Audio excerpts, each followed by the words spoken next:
PEAD, il a été mis en place en 1987. C'est une idée de Coluche, des Restos du Cœur, et qui a été mis en pratique par Jacques Delors. Je pense que par rapport à nos concitoyens, au niveau des citoyens européens, aujourd'hui, c'est une des rares politiques sociales et de solidarité concrètes qui est identifiée comme telle. C'est pas simplement la question du fait qu'on est, nous, le troisième pays bénéficiaire en France après la Pologne et l'Italie, avec 78 millions d'euros et 4 millions de personnes concernées. C'est aussi derrière des associations de solidarité. Vous les avez évoquées tout à l'heure. La Croix-Rouge, la Banque alimentaire, le Secours populaire, les Restos du Cœur, qui aujourd'hui, leurs ressources sur l'aide alimentaire, c'est entre 25 et 55% qui provient du PEAD. Monsieur le Premier ministre, le président de la République, François Hollande, a fixé un cap clair pour ce quinquennat. Le redressement de notre pays dans la justice, avec une priorité, la jeunesse. Tous les indicateurs dont nous disposons sur la situation des jeunes sont alarmants, en particulier la pauvreté. Nous pouvons tous le constater.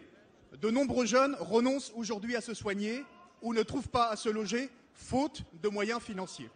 Ils sont de plus en plus nombreux à avoir recours aux associations de solidarité ou aux épiceries solidaires pour se nourrir. Avec l'examen des articles 5 à 10, nous allons traiter de la prise en compte de la pénibilité au travail, et c'est un moment historique dans l'hémicycle. Ces articles constituent une avancée, un progrès social sans précédent, je le dis, en particulier en faveur des ouvriers.